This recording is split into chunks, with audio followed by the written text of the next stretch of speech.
Following Jesus means eventually he's going to lead you to a place that doesn't make sense. Sooner or later, he's going to ask you to do something, to say something, to give something, to go somewhere, to be a part of something. And in your mind, it just won't make sense. And then you've got some decisions to make. Prophet Isaiah said, God, your ways are not my ways and your thoughts are not my thoughts. In other words, God, sometimes you ask me to do stuff and it doesn't make sense.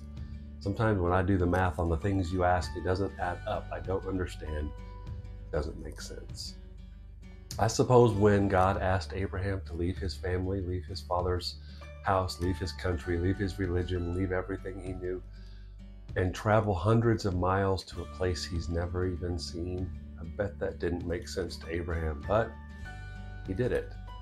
I bet it didn't make sense to David when he shows up one day at a war and all of his friends, his older brother's friends, and all these soldiers, these trained fighting men, are afraid to fight, and God asks him to step out onto the battle line and take on a giant. I bet that didn't make sense to David, but he did it.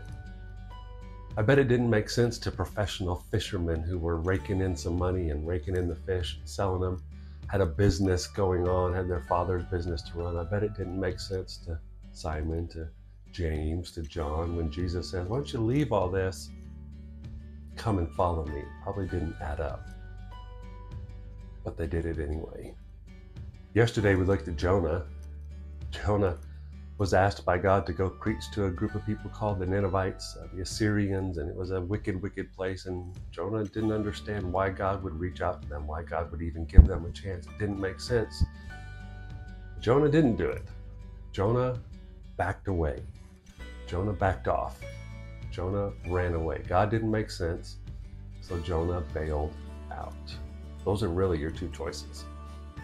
You can back off, you can back away, you can bail out when God doesn't make sense, or you can step forward, push forward, look for a breakthrough. There's this great Old Testament prophet, his name is Habakkuk, and he's having a conversation with God, and he's recognized that in his own nation, things have become very bad. Things have been corrupt. They're led by evil people. Sin is rampant. And so he takes his concerns to God. He says, God, can't you do something about all this in our nation that's going on? We're in such a bad place. There's so much corruption, so much sin. And why don't you do something about that, God? It doesn't make sense that you're just letting this happen. And God says, oh, I am doing something. I'm about to send a nation that's worse than yours to punish your nation. And that didn't make any sense to Habakkuk. Habakkuk starts to argue with God. Well, wouldn't that just incentivize our wicked neighbors to be more wicked? If you're going to use them to punish us, they're just going to keep acting wicked. That doesn't make sense. And God says, I know, but I've got it.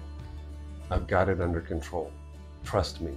And in the end, Habakkuk ends up trusting God and then sharing that message that to trust God is really where the blessing is. So what does that mean for us? It means for us that sometimes and eventually and sooner or later, God will ask you to do something that doesn't make sense. Financially, he's going to ask you to give. Sooner or later, you're going to come across some scriptures. You're going to be reading his word, and he asks us to give freely and regularly and consistently of our money. And if you do the math, it probably doesn't make sense. And you have a choice. Bail out on that promise, walk away from it, back away from it, or press forward and take a step of faith. Sooner or later, God's going to ask you to believe the best about somebody, and it's going to be a struggle, and they failed you before, and they always offend you, but you're going to come across the scripture, and God's going to say, love him, believe the best about him, and it's just not going to make sense, and you have a choice.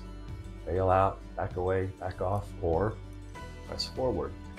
Sooner or later, as you follow Jesus, you're going to be led into a situation and you're going to think about it and it's not going to make sense. And your choices are very, very simple. Trust God, move forward, or trust that it doesn't make sense and back away and back off. And I hope what you can see is that when you back away, when you back off, when you bail out, you are leaving behind God's blessing.